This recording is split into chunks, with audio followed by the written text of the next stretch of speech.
Walhasil bila mana kita berdoa kepada Allah agar diberi rahmah, agar diberi kasih sayang, nah kita siap menerima.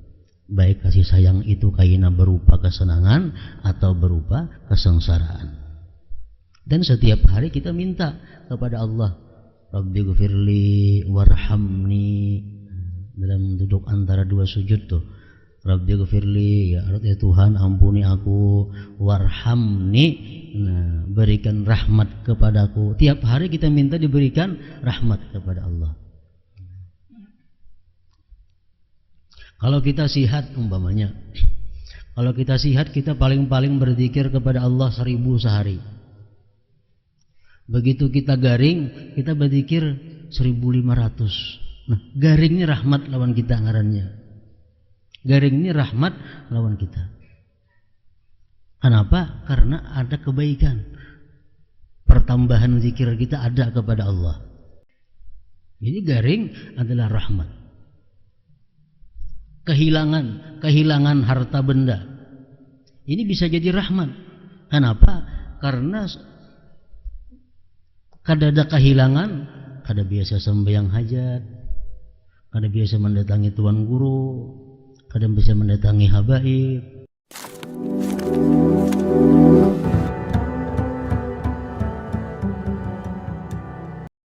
Makna daripada kalam al-allamah Al-Habib Ahmad bin Zain bin Alawi rahimahullah wa nafa'ana bi ulumih. Rahmat adalah limpahan kebaikan. Artinya rahmat. Rahmat itu artinya adalah limpahan kebaikan yang Allah berikan kepada orang yang membutuhkan. Rahmat juga merupakan keinginan Allah untuk melimpahkan kebaikan tersebut sebagai wujud inayahnya, pertolongannya di dunia dan akhirat, baik yang berhak maupun tidak berhak untuk menerimanya. Nah, jadi kalau kita meneliti pengertian rahmat itu adalah artinya tadi limpahan kebaikan. Bukan arti rahmat itu limpahan kesenangan. Bukan artinya rahmat itu limpahan kebahagiaan. Bukan artinya rahmat itu limpahan kenikmatan. Tetapi rahmat itu adalah artinya limpahan kebaikan yang Allah berikan kepada orang yang memerlukan.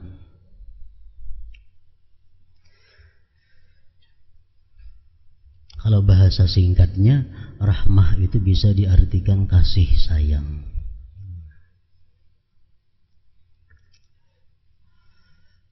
Jadi setiap sesuatu yang dinamakan rahmat Allah itu kada tentu menyenangkan. Kada tentu yang dinamakan rahmat Allah itu sesuatu kenikmatan.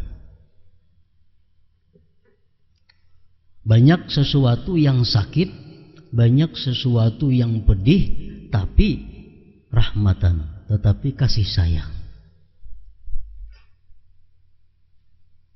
Kasih sayang, rahmah dari Allah Subhanahu wa ta'ala. Contohnya, orang hidupnya sengsara. Orang hidupnya serba kada berkecukupan, sengsara. Tapi di dalam ilmu Allah, orang ini kalau hidupnya sengsara demikian, dia masuk surga. Dia masuk surga. Dia rajin ibadah, taat kepada Allah. Nah, berarti kesengsaraan hidup yang diderita orang ini adalah rahmat Allah Subhanahu wa ta'ala. Kenapa? Karena itu kebaikan.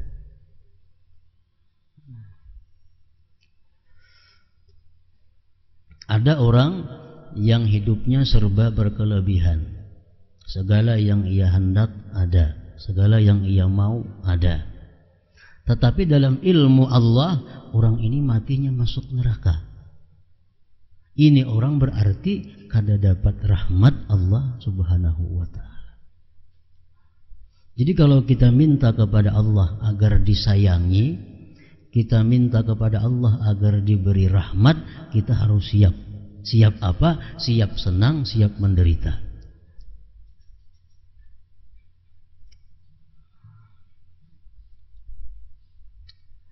Contohnya kita sayang lawan anak kita, sayang lawan cucu kita, sayang.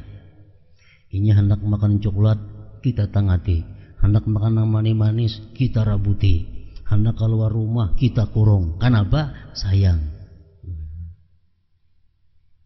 Kalau ini hendak coklat diberi, ini hendak keluar rumah diliatakan, hendak bakawan siapa diliatakan, itu orangnya kada sayang. Kenapa? Karena berakibat buruk lawan anak ini. Kebanyakan makan coklat, kena batukan, salismaan, behingusan, awak panas. Akibatnya apa? Ada baik lawan anak. Nah, itu bukan rahmatan marahnya. Nah, Allah Subhanahu wa ta'ala kada jauh beda antara orang tua dengan anaknya. Kada jauh beda antara Allah dengan hamba-hambanya itu.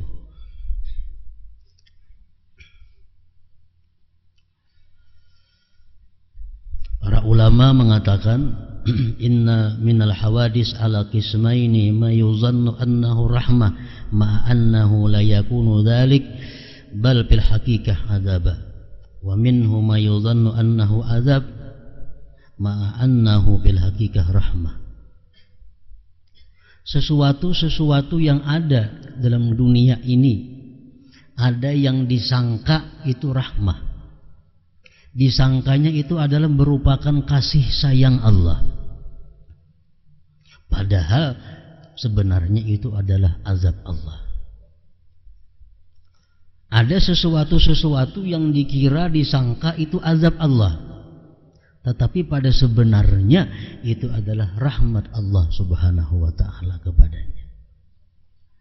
Nah, contohnya orang-orang yang hidupnya ini lebih banyak maksiat daripada taatnya.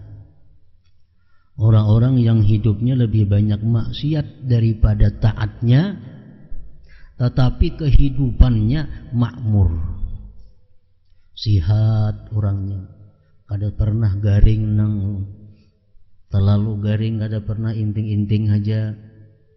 Apa yang dikehendakinya ada, berdoa lawan Allah Ta'ala dikabulkan Allah.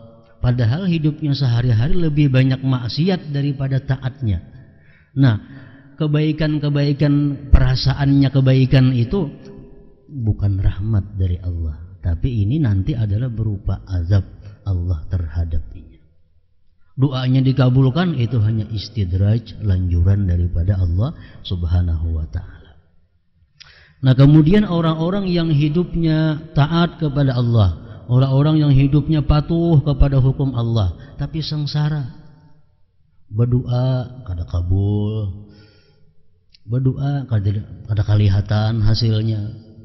Nah, itu jangan dikatakan satu azab Allah, karena pada hakikatnya apabila orang yang taat, orang yang bakti kepada Allah itu hidupnya menderita dalam dunia ini, nanti bagiannya di akhirat sempurna diberikan Allah kepadanya, full bagiannya.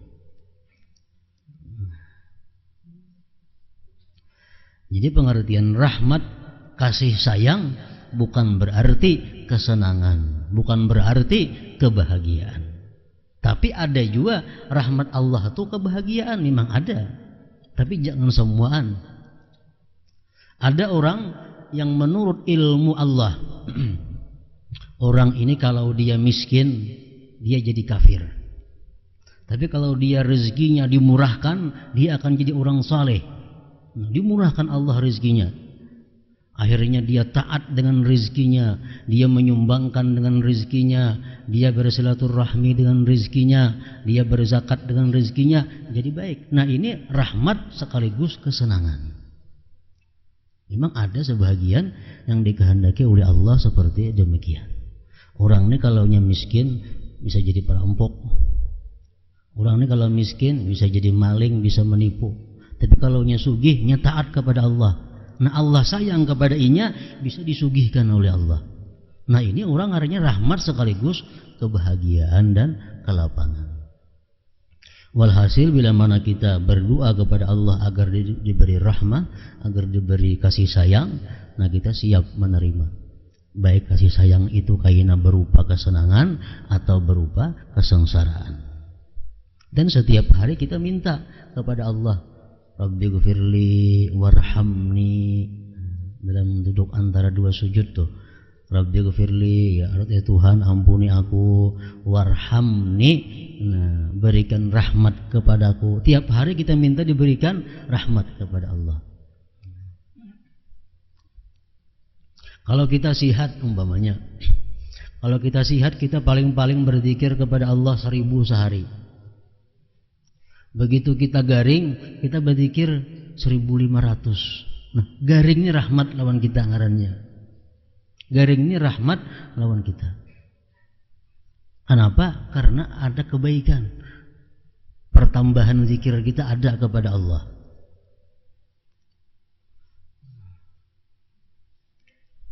Jadi garing adalah rahmat. Kehilangan harta benda, ini bisa jadi rahmat. Kenapa? Karena kada ada kehilangan, kada biasa sembahyang hajat, kada biasa mendatangi tuan guru, kada bisa mendatangi habaib. Begitu kehilangan, nah di mana tuan guru didatangi, beri duit, tolong doa. Ini rahmat kehilangan baginya. Kenapa? Bapak Tuhan lawan tuan guru, lawan habaib, memberikan sumbangan kepada fakir miskin supaya hartanya yang hilang itu dapat. Berarti kehilangan itu hakikatnya rahmat baginya, kebaikan. Ya hanya kada ada kehilangan, kada tahu-tahu lawan habaib, kada tahu-tahu lawan tuan guru, kada tahu-tahu anak yatim. Begitu kehilangan, hanya tahu, nah ada kebaikannya ngarannya. Jadi Allah memberikan rahmat kepada manusia ini macam-macam jalannya.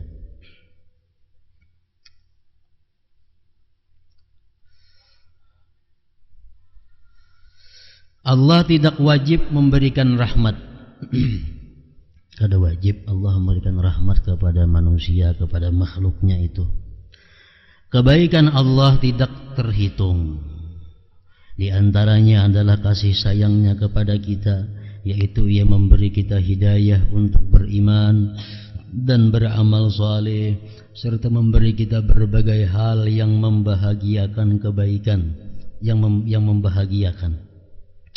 Kebaikan terbesar Allah adalah ketika dia memperkenankan kita untuk memandang wajahnya yang maha mulia di akhirat kelak. Nah itu rahmat Allah yang paling agung, di waktu dia memberikan izin kepada hamba-hambanya untuk memandang zatnya yang maha mulia itu.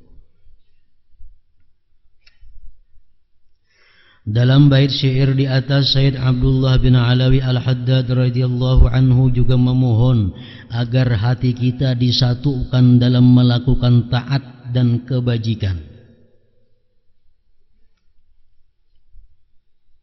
Wa alif, semalam itu ada kan, waghfir lana warham wa alif wajma'i. Nah, itu syairnya. Jadi Syedin memohon kepada Allah agar hati kita disatukan di dalam melakukan ketaatan dan kebajikan. Satu hati. Ini sangat mendukung, sangat membantu jalan seseorang menuju kepada Allah Subhanahu wa taala. Dalam rumah, contohnya yang paling kecil. Di rumah ada bini, ada laki, ada anak biasanya. Sekurang-kurangnya dinamai rumah tangga ada bini, ada laki. Nah, antara laki bini ini sangat diperlukan ulfah. Ulfah itu apa artinya? Kesatuan hati dalam berbuat kebaikan. Makanya Nabi kita melajari doa. Allahumma aslih zata bainina wa alif baina qulubina wahdina ila sabilis salam wa najjina minaz zulumati ilan nur wa jannibnal fawahisha ma zahara minha wa ma batan. Nah ini doa untuk seorang kepala keluarga, kepala rumah tangga.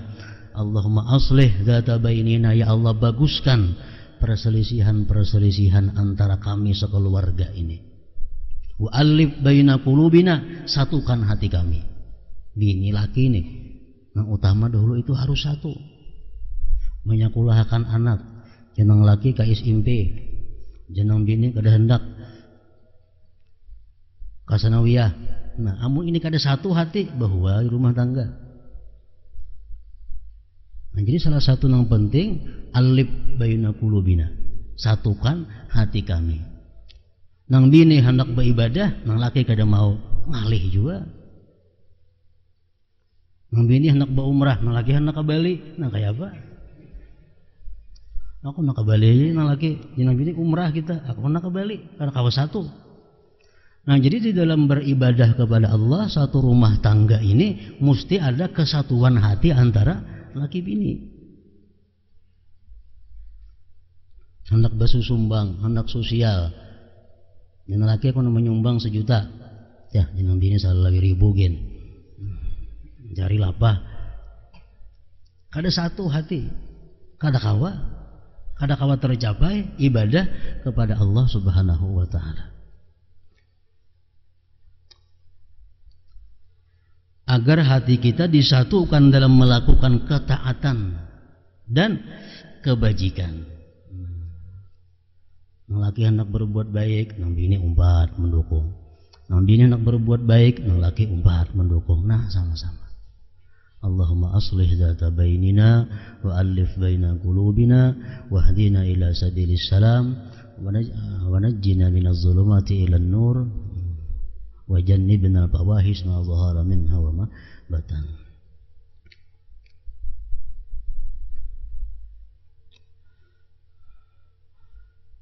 Dan kelak dapat berkumpul di sisinya di negeri kemurahannya, tempat yang penuh kebahagiaan. Itu salah satu di antara doa pengarang di dalam bait syair tersebut dahulu.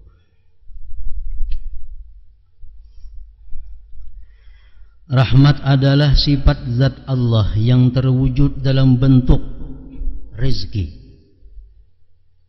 Rezeki itu bisa dimasukkan dalam rahmat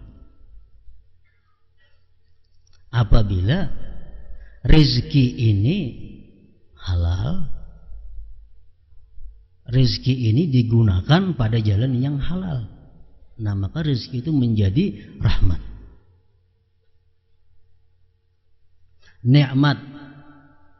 Nikmat itu bisa termasuk dalam bagian rahmat. Kalau nikmat yang diberikan Allah itu bisa kita mensyukurinya, bisa mengelolanya. Keridhaan Allah termasuk rahmatnya juga, hujan termasuk rahmatnya juga, matahari termasuk rahmatnya juga, surga dan lain-lain. Berbagai rahmat ini oleh Allah ditaburkan di bumi.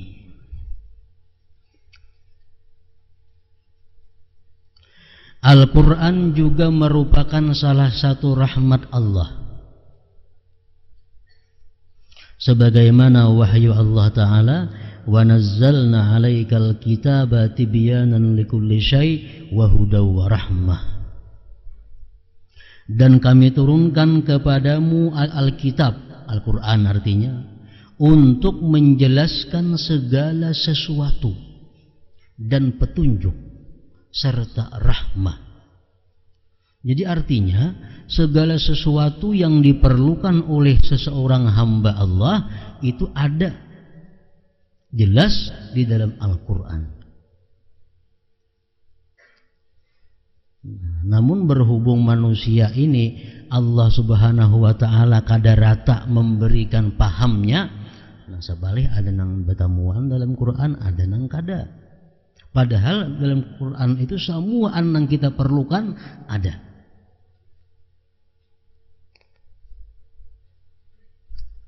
Ada nang betakun dalam Quran itu kada dijelaskan sampai yang maghrib 3 rakaat, Isya 4 rakaat kadada, Zuhur 4 rakaat kadada dalam Quran. Nang ada cuma sembahyanglah kamu.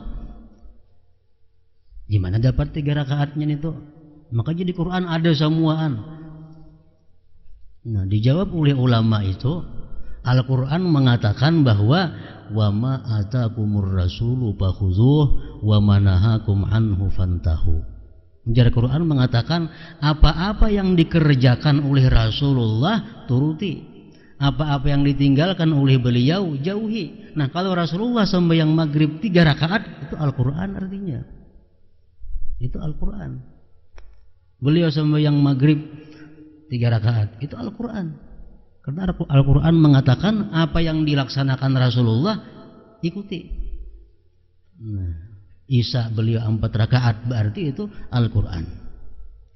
Wa manahakum anhu pantahu, dan yang dilarang oleh Nabi jauhi. Artinya apa? Setiap yang dilarang oleh Nabi berarti itu Al-Quran melarangnya.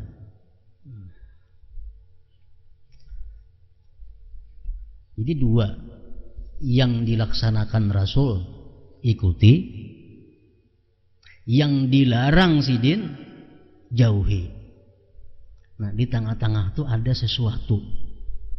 Nang sidin kada manggawi bang lawan nang kada melarang kayak apa? Banyak tuh.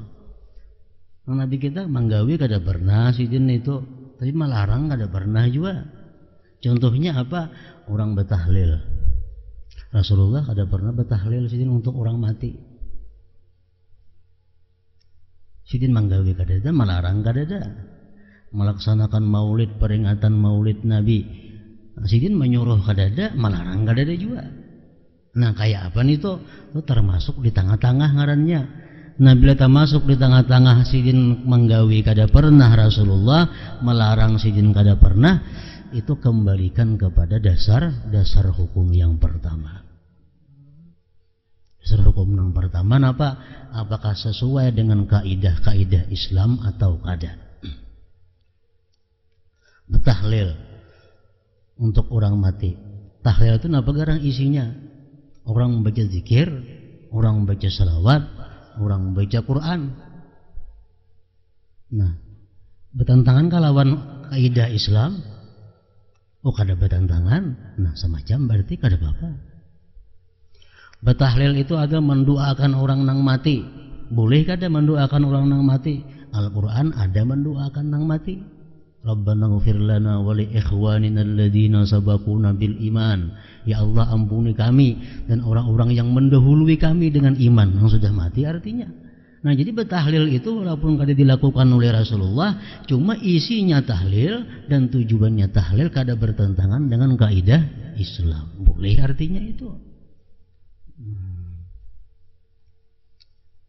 Maulid Nabi sama aja nih tuh. Nabi kada pernah melaksanakan maulid. Melarang kada ada juga. Bolehlah maulid itu kita cari isinya maulid itu nang apa. Nah, maulid itu isinya misalnya mengucapkan salawat lawan Nabi. Nah, mengucapkan salawat itu baik. Nah, maulid itu memberi makan orang baik dalam Islam. Nah, selama isinya itu kada bertentangan dengan Islam, berarti itu ngarannya baik. Bila isinya ada sebuting jiwa pun yang bertentangan dengan Islam, semuaan jadi kada baik. Memangnya dalam maulid tuh 10 perkara isinya, 9 cucuk lawan Quran hadis, tapi sebuting ada nang luput, nang 9 tabakar semuaan. Tabakar semuaan. Artinya apa? Tabakar itu kada diterima lagi oleh Allah, kada diterima lagi oleh hukum, dan hukumnya pun berubah menjadi haram. Contohnya, orang maulid memberi makan orang baik, berselawat baik, mengumpul orang ke rumah baik, membesarkan memuliakan Nabi baik, tapi duitnya duit nang kada halal. Nah, semuaan jadi kada baik. Semuaan jadi kada baik. Jadi menggawi maulid bukan jadi pahala, jadi dosa. Umpamanya lagi duitnya halal, membaca salawat, memberi makan anak yatim, tapi di situ bercampur bebinian lalakian. Nah, jadi haram semuaan itu. Sabuting aja nang merusak, nang lainnya jadi haram. Itu kaidah hukum sudah itu, kada kau diubah lagi. Menjauhi larangan lebih diutamakan daripada melaksanakan perintah. Itu kaidah sudah. Menjauhi larangan Allah diutamakan daripada melaksanakan perintah Allah. Umpamanya Contohnya, ada pakaian. Pakaian ini kada halal. Maka sembahyang syaratnya harus berpakaian, menutup aurat. Ada pakaian tapi kada halal. Kalau itu kada dipakai, berarti lanjang lah sembahyang, berarti lanjang. Kenapa? Karena mengutamakan meninggalkan larangan itu lebih daripada melaksanakan perintah.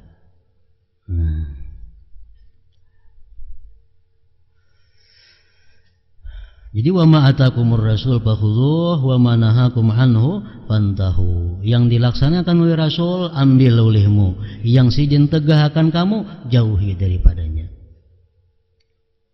Jadi apa yang di Quran itu semuaan lengkap sudah ada. Nah, oleh karena itu Al-Quran disebut hudan wa rahmah, petunjuk dan rahmat Allah. Rasulullah sallallahu alaihi wasallam dan agama Islam juga rahmah. Rasulullah rahmat zatnya sudah. Inna arsalnaka rahmatan lil alamin, kami utus engkau rahmat bagi seluruh alam. Rasulullah sallallahu alaihi wasallam dan agama Islam juga rahmah. Allah mewahyukan yakhtassu bi rahmatihi may yasha. Allah menentukan rahmatnya, kenabian kepada siapa yang dikehendakinya. Wa atani rahmatan min indihi fa ummiyat alaikum anulzimukumuha wa antum laha karihun. Surat Hud.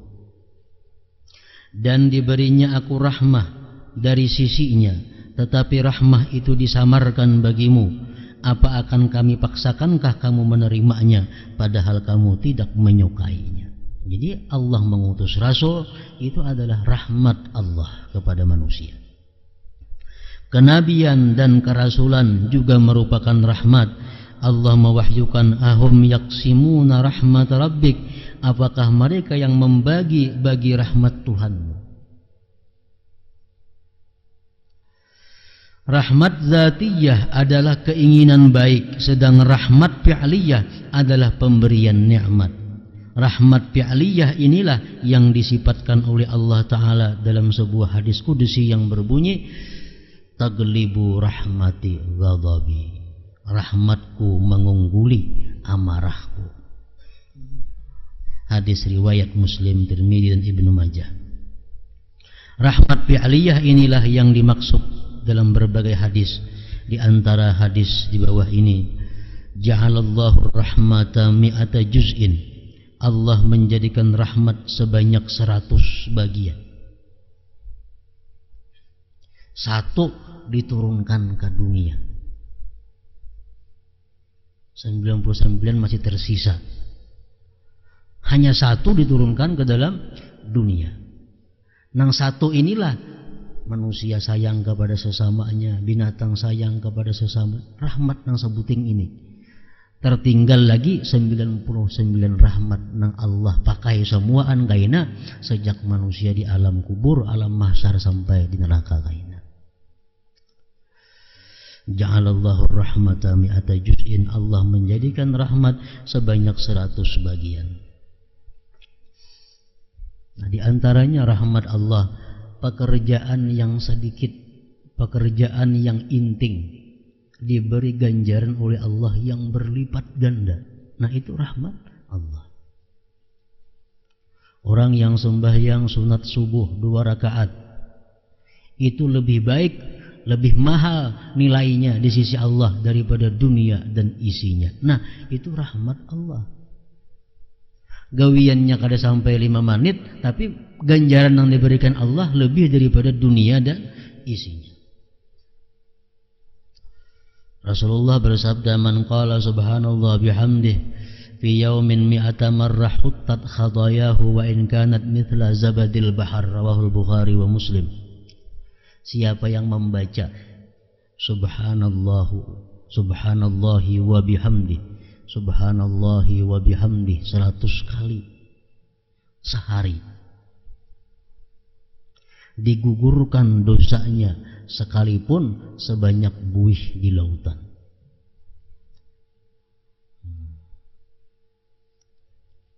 Kita hari ini membaca subhanallah bihamdi 100, dosa kita habis walaupun lebih daripada buih di lautan banyaknya. Ini rahmat Allah kepada manusia. Jadi orang nang mati membawa dosa, orang nang mati masuk neraka, itu orang nang memang kurang akalnya. Padahal Allah menawarkan rahmatnya, kasih sayangnya sangat luas di dalam dunia. Kalau kita menghitung buih di laut itu berapa banyaknya, andai kata macam itu, dosa kita banyaknya hilang dengan kita baca subhanallahi wa bihamdih 100 kali.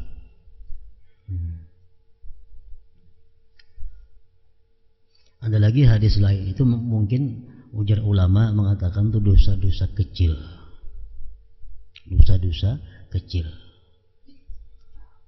Ada lagi hadis mengatakan, man istaghfara dubura kulli salatin faqala astaghfirullah alladzi la ilaha illa huwal hayyul qayyum wa atubu ilaih ghafarallahu dzunubahu wa in kana qad farra minaz zahab. Rawahu Ibnu Sunni. Orang yang sesudah sembahyang fardu, kalimatnya artinya mengucap astaghfirullah alladzi la ilaha illa huwal hayyul qayyum wa atubu ilaih 3 kali. Allah ampuni dosanya, sekalipun dosanya itu adalah pernah lari di medan perang. Lari di medan perang itu dosa besar. Dosa besar lari di medan perang. Kita misal berperang lawan orang kafir, orang kafirnya saekung, kita buka, itu dosanya bukan main. Tapi kalau orang kafirnya bertiga, nah kita boleh buka. Kalau berdua masih kada boleh buka. Nah ininya buka, padahal musuhnya saekung aja orang kafirnya maunya buka, itu dosanya sangat besar di sisi Allah. Tapi kalau kita melakukan setiap kali sembahyang astagfirullah alladzi la ilaha illa huwal hayyul qayyum wa atubu ilaih 3 kali, dosanya dihapus oleh Allah. Nah ini menunjukkan apa? Walaupun dosa kita itu dosa yang besar, tapi kalau kita imbas sembahyang membaca itu dihapuskan juga oleh Allah Subhanahu wa ta'ala. Orang kada sembahyang itu dosa besar. Orang kada puasa bulan Ramadan itu dosanya besar. Tapi kalau nya mengamalkan ini tiap hari dihapus oleh Allah Subhanahu wa ta'ala. Hutang tetap bang dibayari. Hutang kada punahan itu. Pada sembahyang berapa kali itu tetap dibayar. Cuma Allah memaafi bahwa ini dulu kada sembahyang, ini dulu kada, dimaafkan oleh Allah. Masalah hutang itu lain lagi. Tetap dikabah dibayar.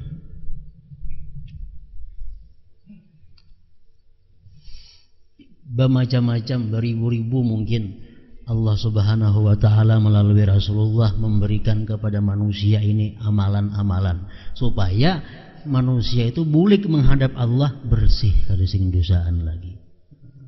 Karena terlalu berat-beratnya amalannya, inting-inting. Itu napa kalinya? Astagfirullahaladzim. Astagfirullah aja, astagfirullahaladzim boleh juga menurut riwayat. Ada satu riwayat lain, astagfirullah aja, astagfirullah alladzi la ilaha illa huwal hayyul qayyum wa atubu ilaih 3 kali sembahyang. Nah, dosa-dosa kita nang besar asal hubungannya urusannya lawan Allah dihapus oleh Allah. Kalau manusia lain lagi pulang itu.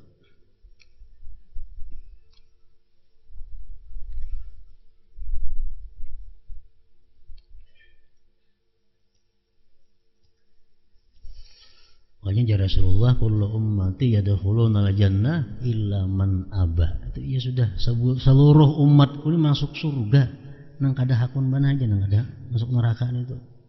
Nang kada hakun surga illa man aba, kecuali nang kada hakun. Kenapa? Karena jalan menuju surga itu kadang ngalih seperti yang dibayangkan, kada sulit seperti nang dibayangkan. Macam-macam Allah maulahkan jalannya ke surga itu, beribu-ribu jalan menuju surga. Ar-Rahman dan Ar-Rahim artinya adalah Dia yang memiliki rahmat yang teramat luas dan diberikan secara berulang kali. pemurah, dan kebaikannya meliputi seluruh jagat dan dari aras sampai bumi. Allah Ta'ala mewahyukan dalam sebuah hadis qudsi, wa rahmati wasi'at kulla syai, dan rahmatku meliputi segala sesuatu. Kemudian Sayyid Abdullah bin Alawi Al-Haddad radhiyallahu anhu juga memohon kebaikan bagi setiap orang yang hatinya hancur. Hatinya hancur. Ada hadis qudsi yang mengatakan, ana indal munkasirati qulubuhum. Ya Tuhan, aku di sisi orang-orang yang hatinya hancur. Maksudnya hatinya hancur ini macam apa? Siapa yang hatinya hancur ini?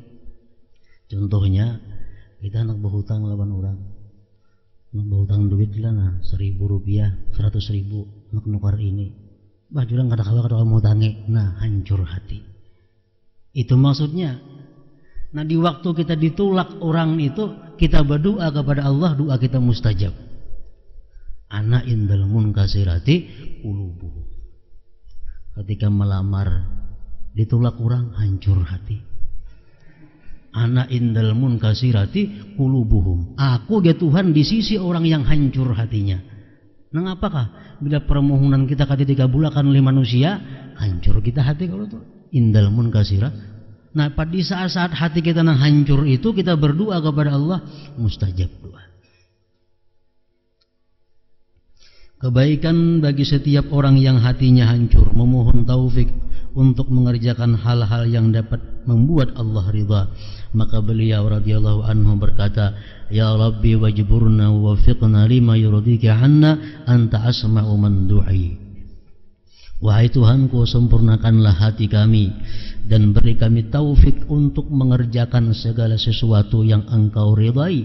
Sesungguhnya Engkau maha mendengar orang yang berdoa. Sesungguhnya Allah maha mendengar doa, maha kuasa untuk melakukan apa yang dikehendakinya.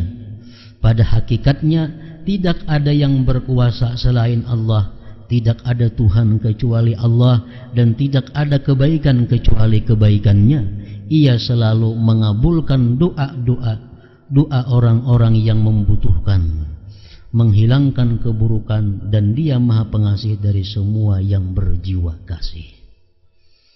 Allah Subhanahu wa ta'ala selalu mengabulkan doa. Ini kadang-kadang ada masalah dalam hati kita, maka Tuhan bunyi mengabulkan doa, tapi doa aku berapa kali sudah kada kabul. Mendoakan ini, mendoakan itu, mendoakan supaya hutang punah, ada sing punahan sampai sekarang. Mana nang jadi Tuhan doa itu pasti dikabulkan. Nah, para ulama menjelaskan itu supaya kita jangan i'tirat kepada Allah. Nah, jangan i'tirat artinya jangan sangka baik, jangan sangka buruk kepada Allah. Jangan sangka buruk. Bahwa setiap doa agar bisa dikabulkan Allah, doa itu mempunyai syarat, kan? Mempunyai syaratnya, mempunyai rukunnya, mempunyai adabnya. Itu dulu kita birisakan. Kita berdoa, sudahkah syaratnya, sudahkah adabnya, sudahkah rukunnya, sudah biris. Nah, kalau sudah biris syaratnya, rukunnya, adab doa sudah kita gawe, ayolah kita berharap doa kita dikabulkan oleh Allah Ta'ala. Nah, namun Allah mengabulkan doa itu pasti. Kalau sudah kita melaksanakan apa yang diperintahkannya, syaratnya, rukunnya, adabnya sudah kita gawe, kita berdoa, Allah pasti mengabulkan. Cuma mengabulkan itu Allah Subhanahu wa Ta'ala antara 3. 1, mengabulkannya 10 tahun akan datang. 10 tahun akan datang.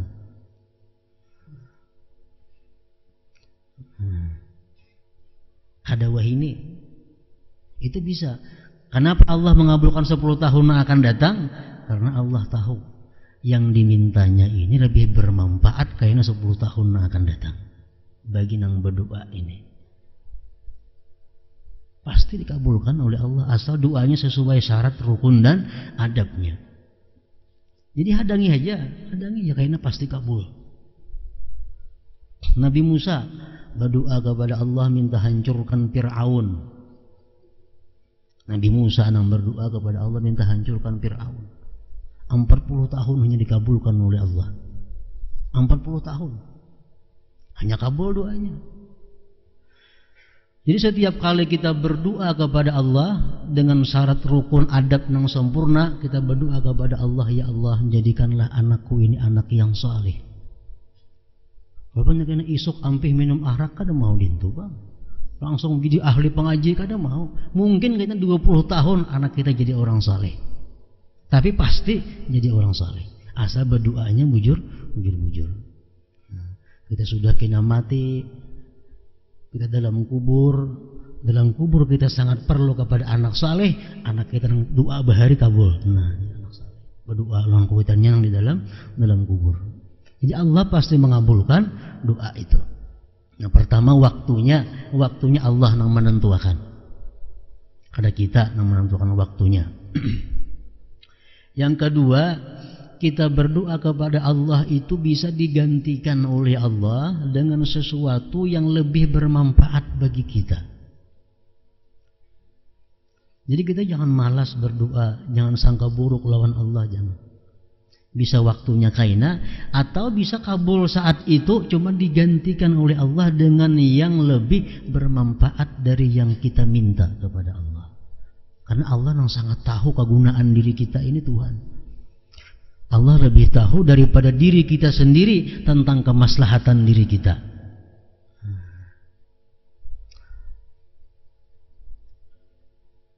Berdoa lawan Tuhan, ya Allah murahkanlah rezeki hamba-Mu. Karena hamba banyak bisi hutang lawan orang. Umpamanya kada kabul doa, kada kabul, kada ada rezeki nang murah sehingga hutang kada kawa kita membayari. Tapi kita kada tahu, barangkali ada di hati orang nang menghutangi kita itu bersuara, hutang puran lawan aku tuh kuberiakan aja. Siapa tahu kita. Allah gantikan doa kita itu dengan dibukakan hati orang yang mau hutang itu memberiakan hutang kepada kita. Bisa terjadi. Ada bisi hutang di Surabaya sejuta rupiah. Berapa tahun dah kada kau bayar. Minta doa lawan Tuhan kada kabul-kabul. Sekalinya kawan di Surabaya itu berdoa. Begeritik sudah hatinya bahwa hutangnya lawan aku tuh kuberiakan aja. Nah sama ya lawan bayar hutang. Apa bedanya? Nah jadi Allah bisa menggantikan apa yang kita minta itu dengan yang lain. Yang ketiga, doa yang kita minta kepada Allah itu bisa kada diberikan di dalam dunia, tapi di akhirat kaina diberikan oleh Allah dengan pemberian yang sangat luar biasa. Kita berdoa di sini kada ada kabulnya, padahal sudah beristighfar, hendak berdoa, sembahyang sudah, macam-macam cara, adabnya sudah bukan main, tetap kada kabul juga doa. Ujah habar bunyi dalam sujud, berdoa lebih mustajab dalam sujud, sudah juga berdoa kada kabul juga. Nah, jangan beranggapan demikian, barangkali kayaknya di akhirat tatuyuk doa kita itu. Tatuyuk digantikan Tuhan lawan nang sangat kita perlukan, sangat kita banggakan di akhirat. Pokoknya Allah pasti mengabulkan doa asal nang berdoa ni bujur-bujur. Selanjutnya beliau radhiyallahu anhu berdoa memohon agar Allah mengakhiri umur kita dalam keyakinan, hidayah dan jalan yang lurus. Ya Rabbi wakhtim bil yakin wa bil huda a'marana wa zayga anna fadfa'i. Wahai Tuhanku, akhirilah umur kami dengan keyakinan dan hidayah, dan cegahlah kami agar tidak menyeleweng, menyimpang. Keyakinan adalah iman yang melekat kuat dan menguasai hati. Pokok keyakinan adalah iman. Orang yang kada beriman kada bisa yakin. Yang dimaksud dengan beriman adalah membenarkan bahwa semua ajaran yang dibawa oleh para rasul adalah berasal dari Allah, serta menerima dan tunduk kepada Islam dan seluruh hukumnya. Iman tidak akan sempurna kecuali dengan mengamalkan hukum-hukum Islam. Hanya keyakinan yang menguasai hatilah yang dapat mendorong seseorang untuk mengamalkan hukum-hukum tersebut.